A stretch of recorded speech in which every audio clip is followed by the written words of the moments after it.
Hey everybody, welcome to Talk to the Docs. I'm Dr. Navarro. And I'm Dr. Steve. My sidekick needs to be dressed all the time. Today we're going to be talking about stretching.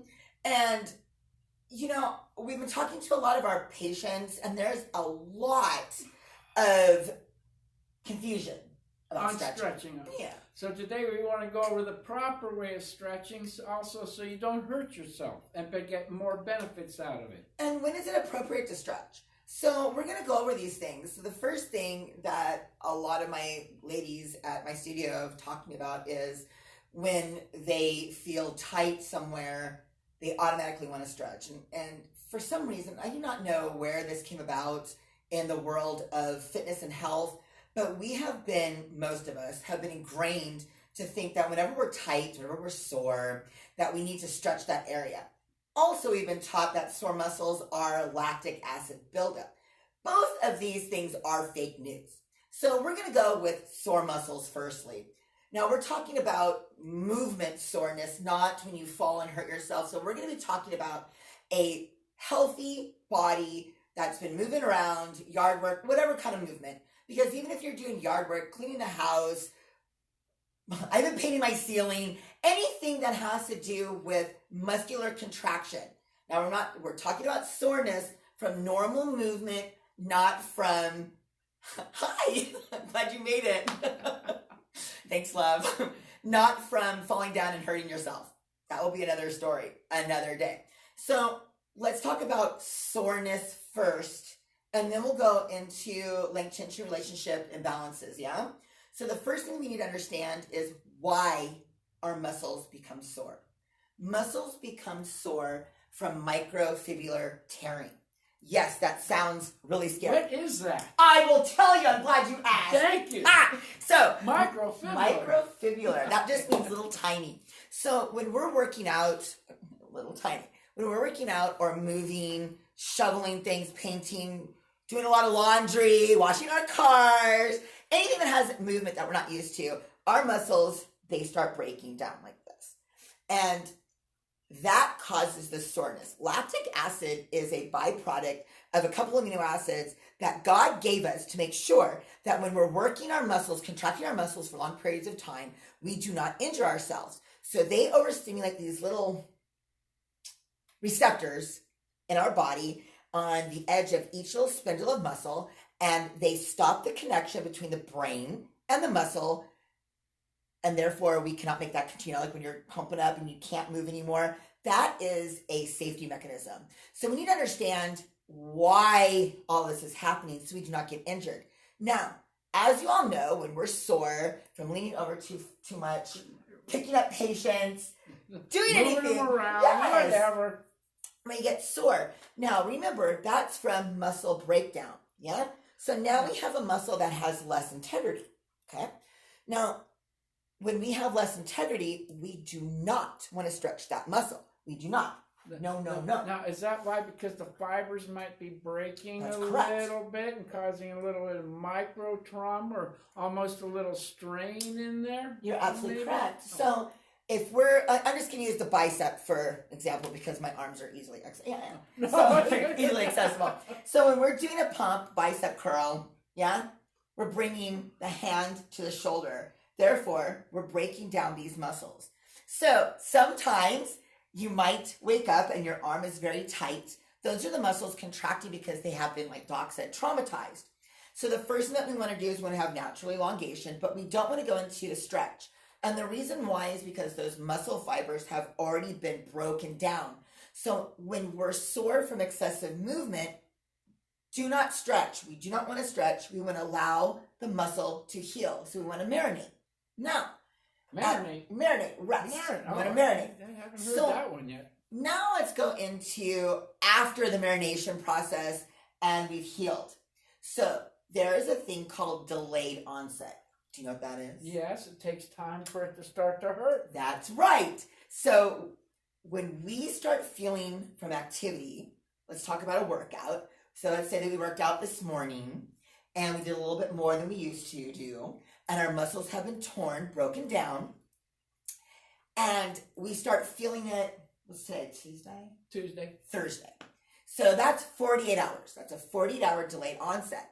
And it takes about 7 to 10 days for the muscles to heal all the way, which is really good for metabolic response because you cannot use muscle to repair muscle. You must use stored body fat or caloric intake.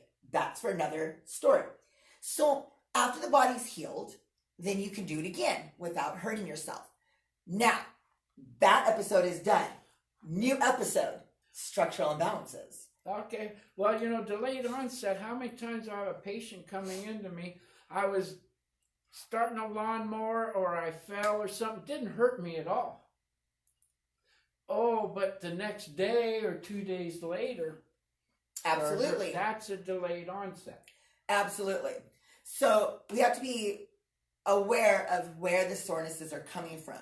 So now that we understand the difference between a normal sore muscle and a sore muscle that has been broken down from excessive activity, let's go into an everyday sore muscle that has been manifesting over time. And that's usually postural imbalances, gait imbalances, which lead to length-tension relationship issues.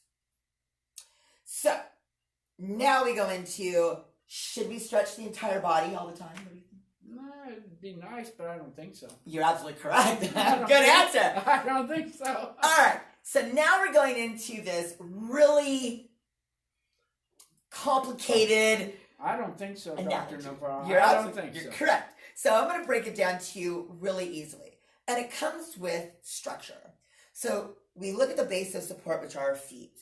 And when you have foot pain, it affects everything above the body. Right? I'm sure you see that in your patients all the time. Their backs hurt, but their feet hurt first, right? So we have to look at structural integrity. And if you have joint pain on your knee, it affects everything above and below it. So anytime you have joint pain, it affects eventually, it's reference pain, everything above and below it, right? Yeah. So we're going to look at different issues that you guys may be suffering from. And I want to break it down super easily. All right. So here's the big but. Sometimes you may have a sore muscle that you may think needs to be stretched, but is sore because it is hyperextended. Ah! That's right. You got it. Too far. You went too far. Our body has two different things that it does synergistically. Some muscles were made to be long. Some muscles were meant to be short, and they help each other, and their integrity is solidified by this relationship they have. So, side view. The front part of your body and your chest is supposed to be long at a resting state. So when we look at postural integrity, this is what you should look like. Your palms should be slightly forward. You should be sitting back on your heels. Your heels, your knees, and hips are in alignment. And you'll know because your ear should be over your shoulder aligned with the hip bone, and then all the way down. That gives you proper postural alignment, yeah? So when we're talking about length-tension relationship issues, we need to look at the functionality of the specific muscle. So if we know, and there isn't into this story, I promise, but it's important to understand anatomy so you guys know when to stretch. Okay, this is the whole segment. The whole point of this is called balance, grasshopper. Yeah. Balance. So it's important because you need to know these things. He teaches every day to my patients. Okay, so these muscles are meant to be long. These muscles are meant to be short. Most people short and long, but they hurt. These hurt, so they want to do this. They want to keep stretching it. No! They hurt because they're too long. So, let's go. Posture. So, if you're sitting down, stand up with me. We want to go into postural correction. So, we want to stand straight up, rotate palms slightly forward, sit back on your heels, make sure your knees are forward. You have a little bit of a lordotic curve, which I like to call a duck butt. It's very quacky. Lift your chest up and your chin up. Now, this should feel foreign, but it should also feel like your body's not working so hard. So this is the position that you want to strive for healing that length-tension relationship. Now, if you guys are suffering from foot pain, plantar fasciitis, fallen arches, 2 stretches. 2 stretches only. Nothing else matters. Stretch number 1. You guys ready? If you have foot pain, let's do this together. If you just want to do it for fun, do it with me. Are you ready? I'm ready. Postural position. So everything starts with posture. Now, people think that they're just going to fall into a stretch, but really, stretching is only for correcting. Nothing else, just correcting. So everything you've been taught is fake news. It's called corrective stretching. That's what it was initially invented for. Somewhere along the line, it's morphed into everybody just wants to stretch because they feel like they're doing, I don't know. Because somebody wanted to make a name for themselves. Yeah, and make some money. You're right. Yeah. So we want to go into postural integrity first. Number one. Now, everyone thinks that they should all be able to touch the ground. Fake news. That's fake news. I'm sorry. It's fake news, right? Because we have different muscle lengths. We want to go into functional stretching. Okay, so your goal for hamstrings, this is for sore feet. Follow me here. Duck butt, postural position, chest up, hinge from the hip. So now we're pushing back onto our heels, keeping the chest up. Now, if you're coming here and you're bending your knees, you need to stop where you're starting to get that imbalance, right? Yeah. So you want to come down. Now, functional hamstring stretch is a 90-degree angle, nothing more. So this would be your goal. Now, in this position, we want to lift up the right foot only until we feel a stretch. But the foot position is important. Most of you are going to drop the baby toe. We want to keep that toe up. That's right. You remembered. Yes. So in this position, you're getting what's called a functional calf stretch. And if you have fallen arches, this stretch alone is going to start building that arch back up. It also helps the fascial tissue. So let's go to the left and hold. Now, right when you feel that stretch, that's all you're going to do. Go back to the right. Now, don't bend the knees. You got to keep the knees locked. Keep locked. It's very important. Watch the feet and make sure they're not rolling. And that's it. So, that you want to do in the morning when you wake up, because when you're sleeping, the body goes back to the path of least resistance, and then you're going to do all day long your stuff. Before you go to bed, reset your body again. Over time, every day, do it every day, and that took what? 10 seconds? Even that. Yeah, 10 seconds. If you want to do this more often, do it more often. But don't do it for a long period of time. You don't want to do it because it's corrective. Yeah. So old news, the way people used to believe without any scientific proof, was that you have to do stretches for 45 seconds, hold for long periods of time. The reason why that does not work, it's because you are hyperextending a muscle fiber, and that's not what your body does. You don't lean over to grab something and hold your position for 5 seconds before you squat down to pick up something. So what we're trying to do is we're trying to initiate a new pattern movement to your muscles functionally. So over time, your body's going to correct itself as long as you stay in the correct form. Anything to add with feet? No, that sounds good, but what is a fallen arch? You were talking about fallen arches are flat feet. So a lot of people used to believe that you were born with flat feet. Sometimes you are. Sometimes you are, okay? But we're not talking about birth defects. We're talking about something that has happened over time. And usually it happens from doing this. From improper balances, improper muscles. And that is normally caused by a functional problem. Absolutely. If you're born with it, it's congenital. Correct. But the other one is a functional. And functional flat feet can be corrected. Absolutely. And so what we're trying to do is simplify existing issues for you kids so you do not get confused, and you'll be able to do it just every day. So if you're like at the office and your feet start to hurt when you're in the bathroom, I know it does. Right? Just you'd be surprised. And then go on your merry way. But that's also with the calves, it's working those plantar muscles to actually get tighter and working to bring that arch back. And another thing is when people have foot problems and back problems, they have a very stiff gait, which starts tightening up these muscles here. So when we're doing this stretch and we're elongating these muscles in this position, we're able to start getting that postural correctiveness also. So the stretches that I'm showing you tonight actually add to postural correction as well.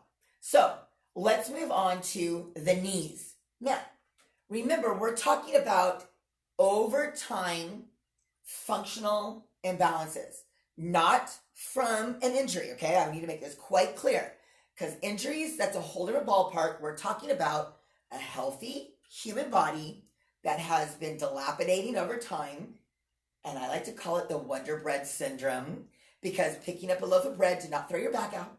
It was 10 years of being weird. So Wonder Bread syndrome of the knees, okay? So usually I found, and add to this, doc, with my patients when they have knee problems, they're either having a shearing force from toe walking. So a shearing force is when we're putting 11 pounds of our weight onto the patella, that causes problems. The most common, and this leads to hip problems, as well as sciatic issues, all types of sciatic issues, is the femur rolling inward. What do you think? Yeah? Yeah. Okay. Everything's internally rotating. So, and this happens more often on women because for some reason they're, I don't, and they want to like do this weird stuff. Okay. They're made So, differently. so what we want to do is we actually have 3 moves for hips and, well, for knees, let's say. We want to get into a wide stance, posture. So we want to get into that same position, that anatomical position that we talked about, and we're going to go inner thigh. This is a tricky one. You think that it's easy, but it is not, because usually people end up stretching their hamstrings. So what we want to do is we want to lean to the right, and we're keeping our posture, and so this is going to get right through here. So if you're leaning to the right, you're squeezing. Remember, we were talking about not falling into a stretch, but moving with our muscles into the stretch. So now we should feel it nice on the inner thigh, yeah? Give it a 1, 2, 3. Let's go to the other side. Keep that chest up. That's going to get that. Now, should this always be in the center line then? You're not moving over, right? No, we're not moving over. Yeah, we're just moving the hips. So we want to stay in that, good observation. We want to stay in that postural position. Now, if you feel one side more than the other, that's normal. All muscle lengths are different on everyone. No 2 muscles on your body are the same. So forever, you might have a shorter muscle on the left side than the right side. Do not ever try to match them. So when we're in this wide position, we're going to pitch forward like we did with the toes. But now we're in a wide position because remember, we're trying to shut these guys down. And we're going to lift those toes again. Now this should give you more of a stretch through the medial aspect, the gastrocnemius more than the soleus. You know, I love these stretches because all you're doing is really moving your toes, and you can. That's really all you're doing. It really works that. Absolutely. It Now really from works. here, we're going to bring our elbows up, keep our postural position. Very important. We're on our heels. Do not push your head forward. We're going to clasp our hands behind our head, pushing gently. Fluffy's guarding us. Pushing gently back, keeping your chin up. Now from here, pull your elbows back. I know this feels far removed from your knees, but this is so important because when we have a cervical protraction, it causes that shearing force we were talking about. So let's correct it. So from here, we're going to bend from here. Nothing moves. We're just bringing that right elbow to the floor, and we should get a nice elongation through the latissimus dorsi, right underneath your armpit. And we're still on our heels, right? We're still on our heels. Okay. You always want to be on your heels quacking. So remember, your duck button is a quacking good time, and that's it. So that's what you want to do for sore knees in the morning and at night, and if you have time during the day. But only when I showed you. Like, don't do 20 minutes of it. It will be counterproductive. Anything to add? Oh, you. Today's kind of my show. He's like, are you just gonna do it? I'm like, I'm just gonna do it. You're covering everything up. So I just do it. I'm just gonna do my thing. All right, do your thing. Today's the Tracy show. No, you do. We're moving up. Okay, so now we're gonna go with, this is called the lumbopelvic hip complex. It incorporates from here to here, right below the rib cage. Probably went.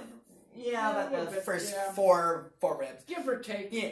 All right. So this is really going to help with posture correction, low and mid back pain, and also hip pain. So if your hip pain is here instead of here, then you want to do this segment. Yes? All right. So we're going to go on the floor. We're going to sit on the floor, and we're going to do a groin stretch. Now, even though we're sitting on the floor, we still must keep our postural integrity, yeah? So when we're doing our groin stretch, our form is the most important, not the range of motion. So we want to bring our feet together, hold on to your shins, and we're going to roll our chest up. Yeah? Now, if this is as far as you can go, that's as far as you go. If you can go further, bringing your heels to your groin without doing this, then let's pull them in.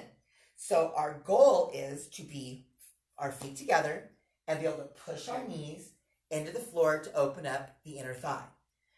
This I have found, and Doc will add on to this, found is the key to opening up lower back issues. The key to it is that stupid inner thigh overactivation. Can you pull up on your feet like you can, this? but it's not going to have any bearing on... But you want to do this. So it's more important to be here. Now that's going to give you...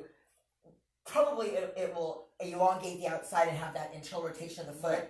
So we want to keep our feet flat on the floor. So he brought up a good point. You want to keep the outside of your foot flat on the floor. Resist the temptation of pulling up.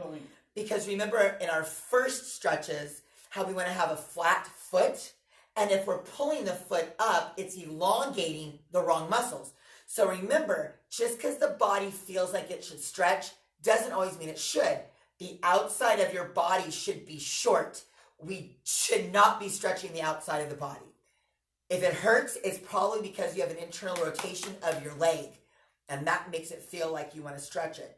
Usually, when we do the piriformis stretch, it exacerbates an existing issue. It also exacerbates piriformis issues. So you want to do your groin stretch instead of a piriformis stretch. All right. Now, we're going to stand up. We're going to get back into that wide position. Sit back on your heels. So whenever you start a stretch, make sure you're in that postural alignment. We are going to take our hands and place them behind our back. Okay. Now, in this position, we're going to pitch forward until we feel a little bit of a stretch. Back bend over your hands. Now, this is important, kids. We're going to rotate ever so slightly the rib cage. Your hips do not move. Yeah? Hey, isn't that just like the golfing? Yes! Oh. And now let's go back to the other side.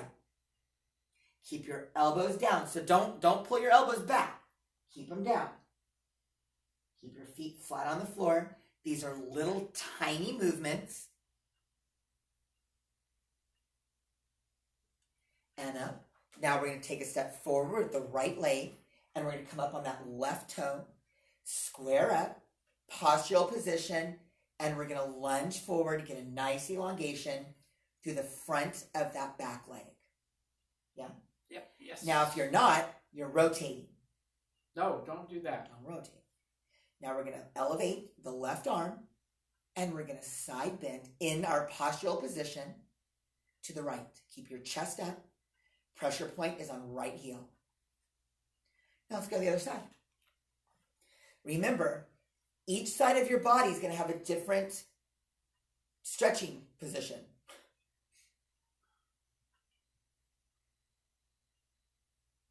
That's it. All right. What about breathing on this?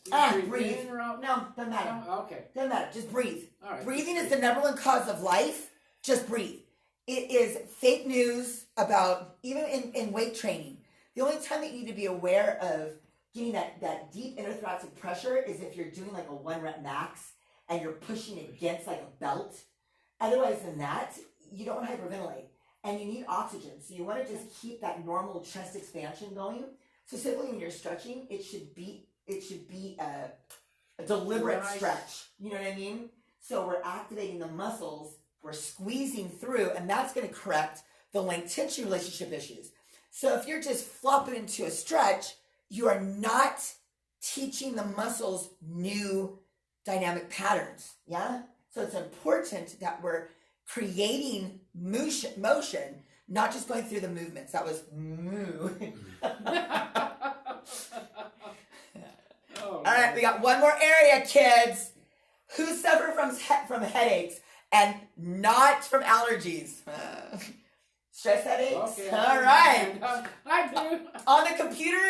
Anybody on the computer a lot? Smartphones, dumb phones? All right. So we're going to work with the cervical area. And as Doc knows, this is the most profound area. Everybody wants to do neck stretches and all this weird stuff. We do not. So the way that the neck is, Doc will correct me when I'm wrong because there's a lot going on. That's more his specialty. The back of our neck should be short. The reason why we get pain is because we're hyperextending fascial tissue and the connective tissue because we're having that cervical protraction which pulls our shoulders forward, which causes everything below us to hurt. And it gives us headaches because it's our head's pulling forward. Now, did you kids know that for every inch our cranium is forward, that's an extra 10 pounds of gravitational pull on your neck? So we don't want that. So these muscles should be tight. These muscles should be elongated. These muscles should be tight. So we don't want to do any stretching. We want to do correction to even those guys out. All right. So the first thing that we're going to do is we're going to go into a tricep. Now remember, when we have cervical protraction, it pulls our shoulders forward. So we want to get these guys opened up by getting to that postural position first. Always sit back on your heels. Always be quacking. Let's go to the other side. Do not force your stretch. Sit back on your heels. Make sure your knees are locked so we have our legs are contracted. We're going to push our palms down to the floor. So now we're elongating the bicep. And we're just going to pump back a little bit. Make sure you're locking your elbows. All right, now, this one you want to do in the privacy of your own home. I'm putting myself out there. This is going to look super stupid. All right, so the first thing that you want to do is you want to open your mouth and you're going to tilt your head back because remember, we want these muscles to be tight, sternocleidomastoid muscles to be mobile, yes? So when we get in that position with our mouth open, we're going to push our jaw forward and we're going to try to bring our bottom lip over our top lip. Are you ready? Back, open mouth, extend jaw, and lift. Man, does that feel good? Remember, don't force it. 5 is max. Now you should be feeling tightness through here, which you want. So do not be scared when you start feeling muscles contract. That's a good thing. We want the muscles you're feeling to start shortening up and the muscles that you're feeling a stretch on start opening up. These little stretches. Now, if you have just a big CF going on everywhere, I hope you took notes. Do them all. These are all corrective stretches. They will correct all your link tension relationship issues and put you into perfect postural position. And what'd that take? Maybe even 5 minutes, really, if you do it all, maybe 7? Well, let's see. Maybe 1, 2. So if you're doing your calves for 5, that's 10 seconds. And that's in conjunction with hamstrings. So let's just say 15 seconds for your feet. Okay, 15 seconds. Knees. Inner thigh 2 times, that's 4, so let's say 5, so that's 20 seconds. Hamstring toe lift, we got that again. That was 3, 6, so let's say 30 seconds. We're not even at a minute. And with side bend, 1, 2, 3, that's 6. So with groin, so that's going to be 1 minute, 30 seconds for every single solitary stretch I showed you with 3 repetitions each. There you go. 1 minute, 30 seconds. So that means 3 minutes a day. You can do that. See, I was even longer. You're a lot. What if you did it 3 times? It'd be 5 minutes. Oh, there, okay. You can do this in the bathroom after you brush your teeth in the morning, and in the bathroom after you take a shower at night, and no one will ever know. If I may add one thing, you're talking about headaches. A lot of headaches are caused really by losing your cervical curve. Okay? A lot of pressure on the nerve, okay? On the nerves and the structures, which hurts. That cervical curve comes forward. Why is that? Because we were talking about that tension relationship. These muscles are made to be elongated to make that curve. These are supposed to be shortened to keep that curve there. We lose that, okay? Now these are elongated, these are shortened, so it's pulling things forward. And Doc, I didn't do anything, but I have a headache. Well, how much do you text? How much are you looking over the computer? What are we doing? That head's coming forward and all that weight's coming forward and you're losing your curve. It's causing disc problems, structural problems into arthritis, muscle problems, a whole array of problems that can be causing your headaches. Also, what about the nerve root? It causes inflammation on the nerve root too. And it overstretches them too. Those nerve roots get overstretched. That's why you need that curve. That's why you need that balance, so everything's in union. When you start losing that, you start taking those nerves and stretching them a little bit. Absolutely. So, kids, tonight is probably the most pivotal class that you've ever watched. Thanks for spending time with us. And learned about, because these 4 little segments, honestly, I promise you, I can actually promise this, will help you so much as long as you do them. Now, functionally, you want to practice through the day, checking your posture. You're gonna feel like you're like this, but really you're not, because you're probably like this right now, right? That's bad. That's really bad. That's bad. So if you're in the line at Home Depot or the grocery store or what else? Wherever. Target, whatever, Starbucks. Are they allowed to go inside there yet? I don't know. Whatever. I don't drink Starbucks. I don't either. No offense, Starbucks. Ban them. All right. We want to sit back on our heels. We always want to be quacking. So just quacking your head. If you're not quacking and lifting your chest up, then you need to. So during the day, that's very important. Even while you're driving, when you're commuting, it's important that your butt is in the crack. You're using that lumbar support. Push your seat a little bit forward so you're like this, not like that. Important stuff. One last thing. I try to teach my patients to be postural correction experts. Teach them all about balance, what we went over, but then look at everybody's. Look at other different postures. Would you want to be like that? I drive my husband crazy. I do that all the time. Like, oh my God.